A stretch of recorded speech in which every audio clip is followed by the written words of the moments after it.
Les gens parlent de l'état de droit, mais c'est d'abord dans la Constitution, c'est l'article 1er de la Constitution. Mais vous répondez pas. Donc, vous répondez pas à ma question. C'est comme non, si, vous ne voulez même plus de cette coalition. Non. Parce que j'ai posé 2 fois la question sur la coalition, vous ne voulez pas répondre. Comme non, si je suis en train simplement d'abord de saluer. Vous êtes découragé, déçu, vous ne voulez plus de cette coalition. Non, pourtant, ça veut dire qu'il y a eu des efforts pour arriver là-bas.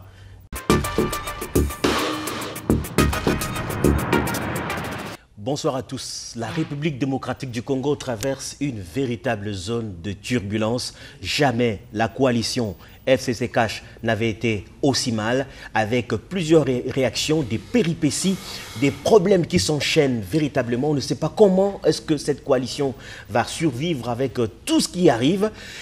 Il a été question des 3 propositions de loi introduites à l'Assemblée nationale par Aubin Minakou, également Sakata Gari, et ces propositions de loi axées sur la réforme de l'appareil judiciaire ont créé énormément de problèmes. Le Cash a appelé ou a dénoncé une tentative de vouloir changer la Constitution ou de vouloir heurter la Constitution en donnant beaucoup plus de pouvoir au ministre de la Justice tout en réduisant le pouvoir ou l'autorité judiciaire, l'autorité des magistrats, l'autorité des juges. Et il s'en est suivi l'interpellation ou l'arrestation par le procureur général près la Cour de cassation du vice-premier ministre chargé de la justice qui a été auditionné, relâché. On dit qu'il est en résidence surveillée. Il y a tellement de sons de cloche par rapport à tout cela. Nous allons parler aujourd'hui de l'actualité au sujet de ces propositions de loi, de l'avenir de la coalition, mais également jeter un regard sur l'histoire politique de la RDC, parce que vous le savez, il y a eu également des tensions entre Lumumba et Kasavubu, et vous connaissez comment tout cela s'est terminé. Invité ce soir, Ferdinand Kambere, ancien ministre, vous le connaissez très bien, ami de cette maison, la RTNC. Il a eu à être reçu à de nombreuses reprises par mes confrères. Il est membre du PPRD, le parti de Joseph Kabila, qui est l'autorité morale. Ferdinand Kambere est secrétaire permanent adjoint du PPRD. Donc ce n'est pas n'importe qui que nous recevons ici dans le cadre de cette émission. Ferdinand Kambere, bonsoir. Oui, bonsoir. C'est un plaisir de vous recevoir après que nous ayons reçu des amis du Cash et également d'autres personnalités qui ont parlé de ces lois, de ces propositions de loi. Aujourd'hui, c'est le PPRD qui est en face de moi et véritablement, c'est quand même une occasion de vous donner aussi l'opportunité, l'occasion de vous exprimer parce que nous sommes dans un pays démocratique. Alors, quelle est votre lecture de cette situation qui a amené à une péripétie où les institutions commencent à se heurter, commencent à se marcher dessus en ce qui concerne les propositions de loi sur la réforme de l'appareil judiciaire? Quelle est votre lecture de cette situation? Merci beaucoup pour cette occasion que vous nous donnez encore une fois. Nous sommes des habitués, mais que, évidemment, par rapport à cette question, peut-être que nous étions un peu absent et que donc on doit remercier les autorités de la RTNC et vous-même d'avoir pensé à ce que nous échangeons sur tout ce qu'il y a et que le point de vue du PPRD a été donné par les camarades secrétaires permanents, Emmanuel Ramazani Chadari, vous le savez, dans une déclaration rendue publique il y a quelques jours, et que malheureusement tout ce qui était craint, je crois que finalement est en train d'arriver, où on veut se servir tout simplement comme prétexte de l'initiative de ces lois par 2 députés, l'honorable Minakou et l'honorable Sakata, pour en réalité allumer le feu, surtout bloquer les institutions. Et c'est ça que le PPRD est en train de dénoncer tout le temps, parce que nous le disions, que la façon de faire, lorsque c'est un député qui avait initié une pétition au niveau de l'Assemblée nationale, qui était un député national, Jean-Jacques Mamba, le fait qu'on l'ait arrêté comme un malfrat était déjà une violation flagrante qui venait des opérateurs du parquet qui sont les hauts magistrats du parquet, mais déjà habiller, même là où il n'y a pas d'infraction, habiller les circonstances comme état des circonstances à caractère de flagrance pour justifier les contours qu'il y a pour acquiser en justice un député national, cela a encore été vécu hier. Avec malheureusement qui? Celui qui est plutôt l'autorité des officiers du ministère public. Parce que lorsque vous lisez, je crois que vous avez reçu un professeur ici, Mbata, je vous ai suivi, lorsque vous les suivez dans leurs débats, vous avez l'impression qu'ils occultent le fait qu'en dehors du fait qu'aujourd'hui, des députés ont pensé initier des lois, mais il y a d'abord des lois. Et que la loi qui organise d'organisation et compétences, d'organisation, fonctionnement et compétences judiciaires de 2013, cette loi, rien que d'abord avec l'article 70, vous prenez la première phrase, elle est claire et il n'y a pas d'équivoque là-dessus. Les officiers du ministère public sont sous l'autorité du ministre de la Justice. Rien qu'avec ça. Et qu'à la fin, il va suivre les droits d'injonction positifs, et ainsi de suite, et d'autres. Lorsque vous allez non seulement à l'article 70, 71, 72, 73, vous allez voir qu'un ministre de la Justice, dans la collaboration de l'exécution avec les procureurs des parquets, de la politique pénale gouvernementale, le Premier ministre, c'est le ministre de la Justice et garde des Sceaux, c'est l'autorité de tous ces officiers du ministère public. Oui. C'est d'abord ça. Donc en dehors du fait qu'il y a des initiations, mais là, ce qui affirme les lois en vigueur, c'est d'abord ça. Alors dès lors que nous entrons dans l'intox, dans la campagne telle que j'ai suivie avec le professeur Mbata, je me suis demandé, lui, il est là pour allumer les faits, brandir seulement ses titres, parler des villes qu'il a visitées, au lieu de donner des arguments. Comme je l'ai vu, j'ai vu la pétition des syndicats des magistrats adressée à l'honorable Janine Mabunda, qui est présidente de l'Assemblée nationale. C'est comme ça que devant une loi, lorsqu'on n'est pas repris sous le répertoire constitutionnel de ceux qui ont l'initiative de la loi, on agit, on saisit la Chambre.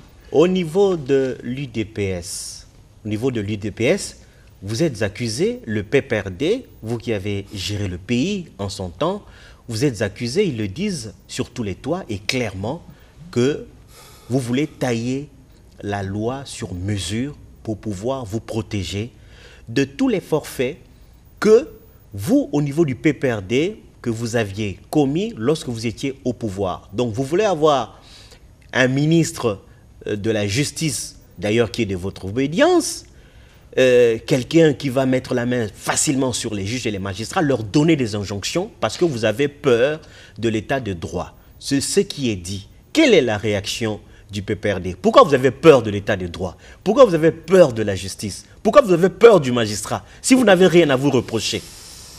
Ce sont les criminels qui doivent avoir peur du magistrat.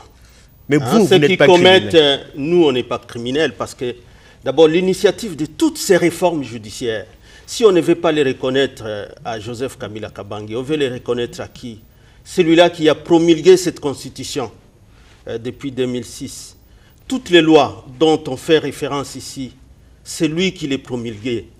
La dernière réforme de cette loi portant organisation, fonctionnement et compétences judiciaires de 2013, c'est Joseph Kabila.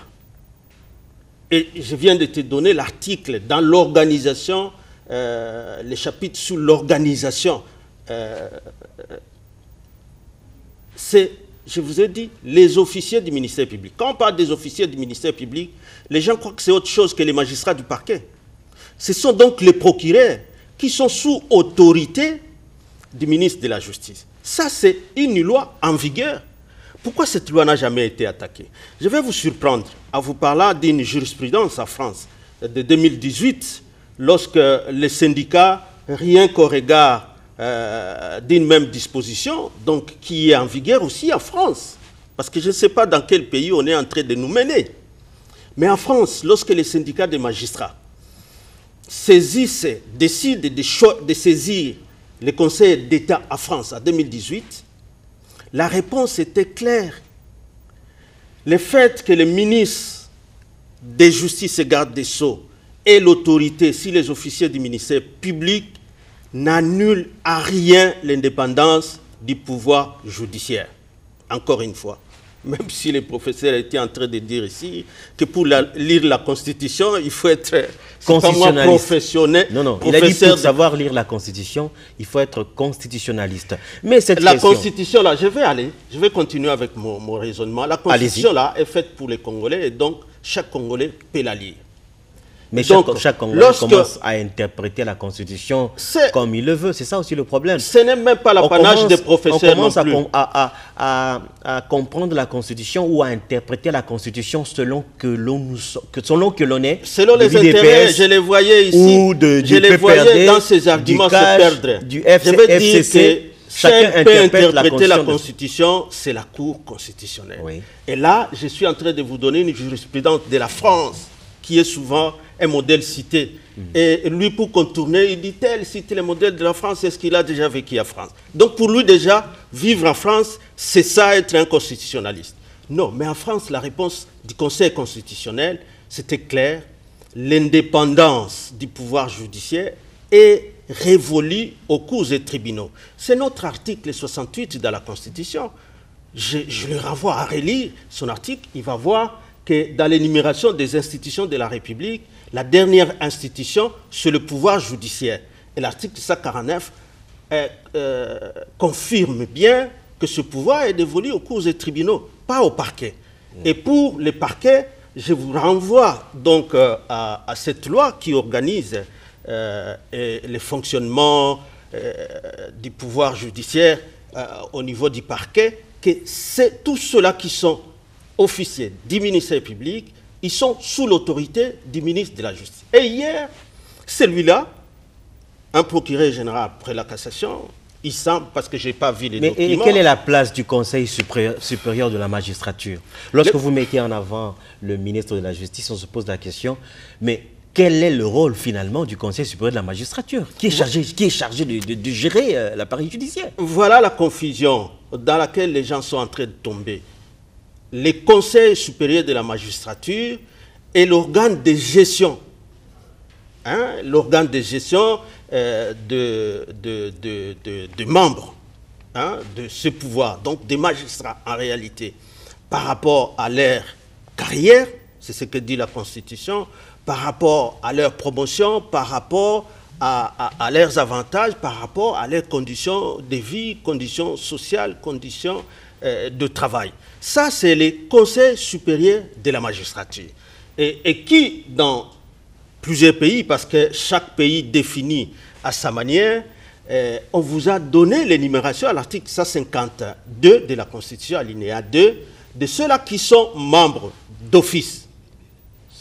Il y a donc des magistrats du parquet, il y a donc aussi les magistrats des sièges. Mais dans ces propositions de loi, on dit que les ministres de la Justice devraient faire partie de ces membres-là, de ces réunions. Lorsqu'il y a réunion, lorsqu'il y a urgence à se réunir, que le ministre de la Justice puisse assister et prendre part à la réunion du Conseil supérieur de la magistrature, ce qui est une violation grave de la loi. Quelle violation? Je viens de vous donner déjà l'exemple ici où, par une loi, le ministre de la Justice a autorité sur les officiers du ministère public en tant que magistrat du parquet. Je viens de vous donner, vous pouvez prendre l'article 51, 91 qui a été cité par les initiateurs de ce droit-là, où la politique du gouvernement, n'est-ce pas, est d'abord choisie à concertation avec le président de la République, mais c'est au niveau du gouvernement, il est exécuté par les ministres. Alors les ministres, c'est chacun selon son secteur. Nous allons nous parler de l'organisation de la justice, du fonctionnement de la justice, sans les ministres de la justice.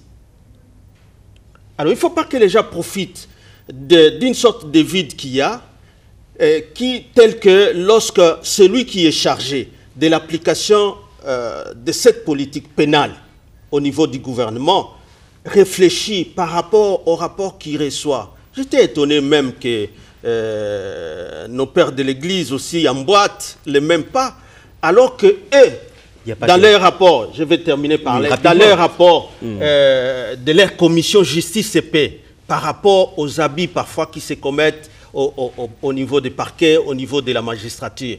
Ça devait être d'abord eux le premier à saluer parce que c'est des milliers et des milliers de populations qui en souffrent. Maître Ferdinand. Donc sur le plan du droit, je crois que les initiateurs ont bien dit qu'au niveau de l'article 91 de la Constitution, la présence du ministre elle est nécessaire dans l'application de la politique pénale du gouvernement. Maître Ferdinand, il y a eu un tollé général par rapport à ces propositions de loi. Un tollé qui nous rappelle les propositions de loi du député, l'ancien député Évariste Bochab. Il y avait eu un tollé, il y avait eu des manifestations en cascade dans tout le pays. C'est la même situation que nous observons aujourd'hui. Mais ce qui m'étique, c'est le fait de constater que même au niveau de la magistrature, il y a 2 syndicats des magistrats qui ont déclaré que ces propositions de loi violent la Constitution. Qui sont les mieux placés à dire que les propositions de loi violent la Constitution, si ce n'est des juges, des magistrats? Mais même eux disent que ça viole la Constitution, mais vous du PPRD, vous tenez mordicus que ces propositions passent. Est-ce que vous n'êtes pas à côté de la plaque? Finalement? Non. Je venais de vous dire que est-ce que vous ne pouvez pas reconnaître que vous avez fait une erreur? L'erreur est humaine, comme a dit le professeur Mbata, que vous avez commis une erreur. Retirez ces propositions de loi. Non. Ça veut dire, si tout le monde est contre vous, même les juges, les magistrats, même la justice, l'appareil judiciaire. Non. Le processus de l'initiative jusqu'au vote d'une loi est connu de tous. Et que donc il n'appartient pas à un X, avant même que la loi ne suive son cours normal, que lui demande à l'initiateur, qui lui a des motivations, qui lui connaît pourquoi il a initié cette loi, qui retire parce que lui estime que c'est contre la Constitution. Mais je venais de vous dire que j'ai lu la pétition, justement, des syndicats, et que j'ai compris cela comme des contributions versées au niveau de la commission qui est en train de travailler, et que c'est ça, c'est comme ça qu'on agit dans une république. Vous parlez vraiment comme un politicien? Non, même pas. Vous considérez cela comme étant une proposition versée dans la... Oui, parce que les initiateurs eux-mêmes, pourtant, eux, ils contestent. On dit qu'ils sont ouverts à toute amélioration de ces lois. Ce n'est pas une loi déjà votée. Ils sont prêts à recevoir toutes sortes d'améliorations, de contributions pour qu'ils aient quand même les bénéfices de remplir un vide qu'il y a eu à un moment donné qui a été senti dans le fonctionnement du parquet par rapport à la présence du ministre, alors qu'il y a cette loi, je venais de vous citer l'article 70, qui confirme qu'ils sont sous l'autorité du ministre de la Justice et qui n'ont jamais attaqué cette loi. Alors, ils n'ont jamais attaqué cette loi en inconstitutionnalité, mais la loi existe aujourd'hui. Elle est d'application. Et elle est d'application. Et je voulais ajouter à ça, déclarer un projet de loi, une loi, ou attaquer une proposition de loi, il y a aussi une procédure. Et ce n'est pas à la présidence que je vais apprendre ça, ce n'est ni même pas au gouvernement que je vais apprendre ça, ce n'est même pas à tous ceux qui se disent des grands professeurs, des constitutionnalistes que je vais dire ça. Parce que la loi, quand elle quitte, si c'est un projet de loi, ça veut dire l'œuvre du gouvernement, là, ça passe en conseil des ministres. Parce que j'ai suivi les professeurs ici. Mais lorsque vous allez à la linéa D de cette même disposition, on va vous dire que lorsqu'il s'agit de propositions, on notifie au gouvernement la proposition des députés qui ont initié la loi, et le gouvernement n'a qu'un 15 jours pour donner les observations.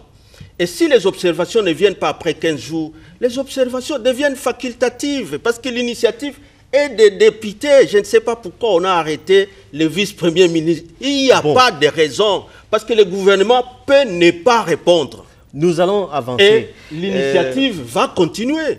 Pourquoi on l'a arrêté? Oui, je ne veux pas qu'on entre dans ces polémiques. Dans ces polémiques, comment on appelle ça, tout s'est passé très rapidement, et puis il y a eu faux usage de faux, etc.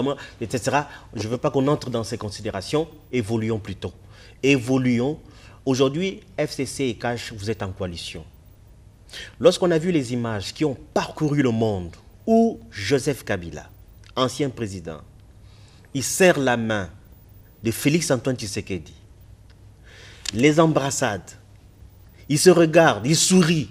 On a dit ce pays a gagné. On a dit l'Afrique a enfin un modèle de démocratie. Et aujourd'hui, vous les politiciens, vous voulez nous ramener dans ce qu'on a vécu dans les années 60, où on a vu Kasavubu et Lumumba se tirailler. Et on sait qu'il y avait des Occidentaux qui tiraient les ficelles. Vous voulez nous ramener dans ça? Quel est l'avenir aujourd'hui de la coalition? Quel est l'avenir de cette coalition? Une belle coalition, sur papier, c'est une très belle coalition, il faut le dire. Quel est l'avenir de la coalition? Oui, donc je voulais dire qu'on ne peut pas faire passer l'éponge sur cette stratégie que finalement le parquet à un moment donné est en train d'appliquer. Lorsqu'il trouve que la procédure est longue pour arrêter soit un député, soit un ministre, c'est de vanter cette histoire de flagrance et d'envoyer un mandat et des policiers encerclés. Alors qu'il n'y a même pas infraction. Je crois que vous avez lu les communiqués du Premier ministre. Et je crois que ça, c'est ce qu'on appelle justement l'instrumentalisation de la justice. C'est contre ça qu'on est en train de se battre. C'est contre ça, les actes d'hier ont encore justifié davantage les démarches que sont en train de mener les députés.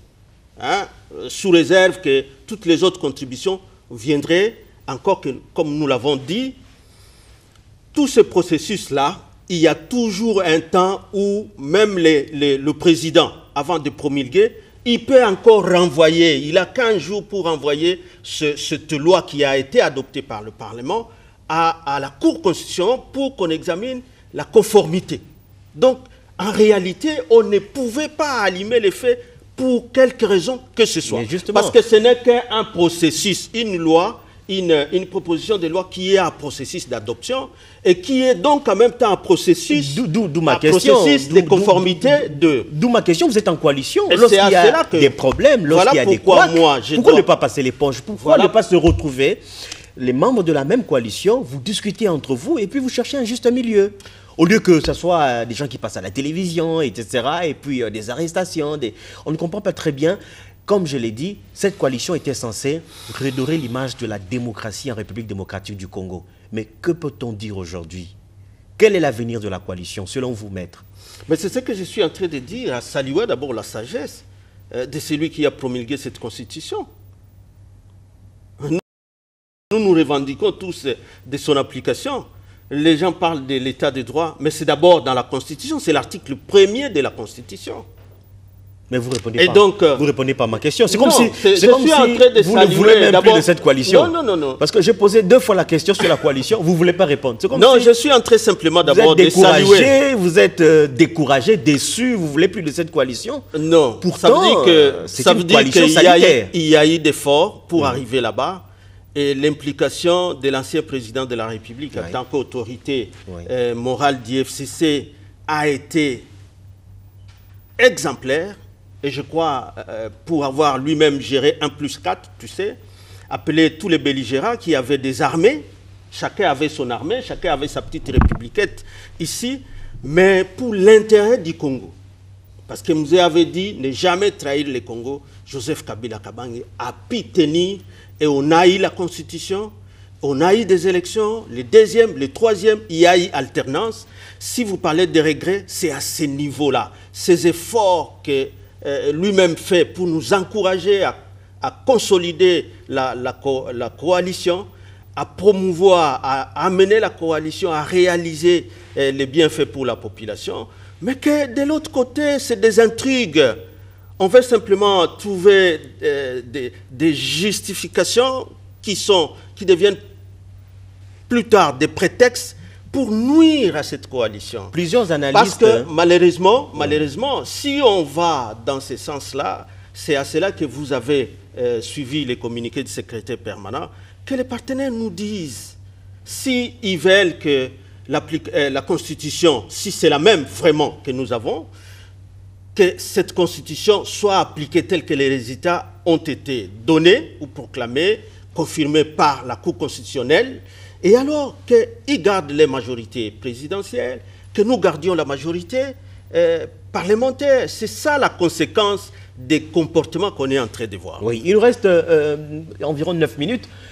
Plusieurs analystes et historiens dans ce pays commencent à soutenir le fait que le CACH, les membres du CACH, certaines personnalités du CACH, certaines personnalités du FCC seraient manipulés par la communauté internationale qui est en train de tirer les ficelles comme en 1960. Parce que vous êtes en coalition, c'est vrai, mais lorsqu'on regarde la configuration du monde depuis les années 60 jusqu'à aujourd'hui, on dirait qu'il n'y a pas deux partenaires, enfin, il n'y a pas deux camps, mais il y a plutôt 3 camps. Il y a le FCC, le CACH, mais il y a aussi la communauté internationale. Oui. Et la communauté internationale a sa carte à jouer. Et cette communauté internationale va profiter, justement, selon les analystes, de vos querelles pour pouvoir vous manipuler et faire sortir, comme en 1960, un Mobutu Sese Seko qui n'était pas concerné.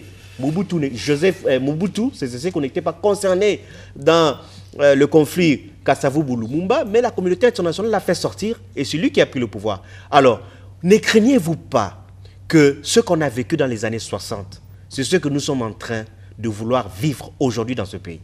Nous qui voulons la paix, la concorde. De notre côté, on l'a dénoncé, et surtout avec des communiqués précipités de l'ambassadeur des États-Unis, du Canada et tout ça, et qu'à cela, les mêmes tollés qu'on a connus en 2014-2015, que l'Église catholique renaisse des centres pour aller se bracher sur ces propositions de loi qui sont salutaires pour la pauvre population qui est victime devant parfois les parquets. On veut s'accrocher sur ça pour encore une fois rallumer le feu. C'est là où nous parlons encore une fois de l'instrumentalisation, de la manipulation, et que nous dénoncions cela. C'est contre la République, effectivement. C'est notre position, parce que nous, on pensait qu'en acceptant la coalition, qui était la volonté au moins de l'ancien président et de son successeur, pour qu'on travaille ensemble, mais d'abord pour les Congos, pour les Congolais, s'il y a quelque part, peut-être ces querelles, les contradictions, on peut les accepter dans une coalition, peut-être la divergence de vie de temps à temps, mais l'important c'est toujours arriver à un moment où on se réconcilie. Mais si on commence à arriver à un moment où on voit bien que le Parlement, on veut le fragiliser, parce que si je vous cite les actes, le fait qu'il y a eu signature d'une réquisition pour barricader le Parlement. C'est un acte où un pouvoir veut plutôt anéantir l'autre et non plutôt la séparation des pouvoirs, comme j'ai failli croire à ça. D'abord, c'était où vous voyez un parti politique envoyer des gens dans la rue, aller contrecarrer, insécuriser tous les députés. Je ne peux pas vous laisser dire ça. Il n'y a pas eu un mot d'ordre du parti de l'UDPS qui a envoyé des gens dans la rue. Mais peut-être que vous n'aviez pas suivi cet éclair. Ils se sont réunis pour examiner les propositions de loi, finalement, auxquelles on a donné les noms de Minaku et Sakata, et ils ont donné une position claire. Si on va continuer à examiner cette loi au niveau du Parlement, ils vont demander à l'ARI de parler. C'est ça un débat démocratique. Comment se fait-il qu'aujourd'hui, les deux autorités morales, Joseph Kabila, depuis qu'il n'est plus au pouvoir, qui restait calme dans son coin, sans aucune déclaration, respectant le pouvoir de l'autre, et de l'autre côté, Félix Tshisekedi, les deux personnalités n'ont jamais eu de des problèmes entre eux. On les voit, ils sourient, c'est toujours la bonne ambiance, la bonne humeur lorsqu'ils se retrouvent. Mais ceux qui sont au bas de l'échelle attisent le feu. Mais entre les deux autorités morales, il n'y a jamais eu des intercèdes. Au contraire, Félix appelle Joseph Kabila son frère, et Joseph Kabila, dans son rôle d'ancien président, sénateur, il ne fait aucun problème à l'autre. Pas de croc en jambe, à son niveau, il n'y a rien. Mais pourquoi on arrive à ces problèmes? C'est ça. On dit que c'est vous. Je crois on dit que c'est vous. Ça devient encore nous. On dit que c'est vous. Quand je dis vous, FCC Cash, qui êtes au bas de l'échelle, vous faites tout pour qu'il y ait des problèmes entre les deux autorités morales. Mais comme les deux jusque-là sont très sages, les deux sont très sages, ils arrivent quand même à contenir, mais c'est vous qui les poussez à la bagarre. Non, pas du tout. Hein, celui qui est à l'ombre, et que moi j'ai toujours pensé qu'il est la caution même de tout ce qui pourra y avoir comme résultat de cette coalition. Parce que s'il y a une hypocrisie de l'une des deux personnalités et que il y ait du feu, ça serait regrettable. Aujourd'hui, celui qui est le garant du fonctionnement harmonieux des institutions, c'est le président de la République, Félix. C'est lui qui devait, lui, regretter le premier qui est tous ces intrigues que nous voyons autour du palais du peuple. C'est lui qui devait regretter le premier que son vice-premier ministre, du reste qui a donné une injonction positive pour que le procès de 100 jours commence, soit arrêté comme un malfrat. C'est lui. Parce que celui-là est membre d'un gouvernement et il ne peut pas fonctionner simplement avec la présidence ou comme président sans gouvernement, sans parlement. Ou sans parlement, on a un peu, je crois que dans le communiqué du Premier ministre qui a parlé du fait qu'il appelle les chefs de l'État dans son rôle justement de réguler, de réguler le fonctionnement harmonieux des institutions, de sanctionner quand même cela. Parce que quand vous prenez les statuts, la loi sur les statuts des magistrats, les fautes disciplinaires qui sont dedans, il y a parmi lesquelles l'arrestation arbitraire. Un magistrat qui se donne le courage d'écrire un mandat d'amener et de mentionner que c'est sous flagrance délit, alors qu'on parle des avis au sein du gouvernement. Et le gouvernement, lequel gouvernement, n'était même pas obligé de faire des observations. Le gouvernement n'était pas obligé de faire, parce qu'il y a d'autres mécanismes où le même projet reviendra chez le président de la République. Même quand ça rentre au Parlement, une fois adopté, le président encore, avant de promulguer, d'envoyer devant la Cour constitutionnelle pour qu'on examine la conformité à la Constitution. Pourquoi le vice-premier ministre a été arrêté? On évente, on dit, comme vous avez dit là, faux en écriture. C'est quand même une infraction qui ne pouvait pas échapper à un professeur qui se vante de tant de titres. On va terminer. L'infraction de faux en écriture. On va terminer l'émission. Il faut à un moment évoluer. C'est la dernière question. Il faut évoluer. Il faut aller de l'avant. Oui. L'intérêt est qu'il n'y ait pas le feu à la maison, que nous puissions vivre en harmonie. Et vous pensez vraiment qu'on peut passer cette situation, que la tension va retomber et que cette coalition a de l'avenir? Oui, tout maintenant. Tout dépend de la sagesse du président de la République. Et du PPRD, du FCC. Des dispositions. Vous êtes en coalition, il y a deux camps, il n'y a pas qu'un seul camp. Tout dépend de votre sagesse à tous les deux. Quand je dis tous les deux, c'est-à-dire le FCC d'un côté et puis le cash. Oui, bien sûr. La sagesse, c'était celle-là. Nous pensons que c'est la démocratie qui est encore une jeune, comme le rappelle tout le temps le Rais Joseph Kabila Kabange. Nous sommes encore dans une jeune démocratie. Nous ne pouvons pas nous permettre d'avoir que des conseillers aux États-Unis ou des ambassades de l'Angleterre, du Canada, pour croire qu'on va diriger. Ils ont leur système judiciaire. Les États-Unis ont leur système judiciaire, le Canada, la Grande-Bretagne. Nous avons notre système judiciaire. Voilà. Quand il plaît à ce qu'on l'améliore, on l'améliore. Merci beaucoup. Tous les États du monde font la même chose. Merci beaucoup, vous l'avez compris. Donc, pas facile pour que la tension puisse retomber. Mais nous devons survivre en tant que nation, en tant que pays, parce que les enjeux sont extraordinaires. Il n'y a pas que... Ça, ce sont des enjeux internes, mais il y a des enjeux planétaires internationaux qui nous dépassent. Vous savez que la RDC possède des matières précieuses qui sont aujourd'hui les instruments de puissance. Et demain, après-demain, le carburant va disparaître, ce sera les batteries électriques. Et les matières pour fabriquer les batteries électriques, on en trouve quand? En RDC. Voilà. Donc voilà. Et voilà, c'est tout ça. Au niveau de l'international, il ne voudrait pas que la RDC soit un pays libre.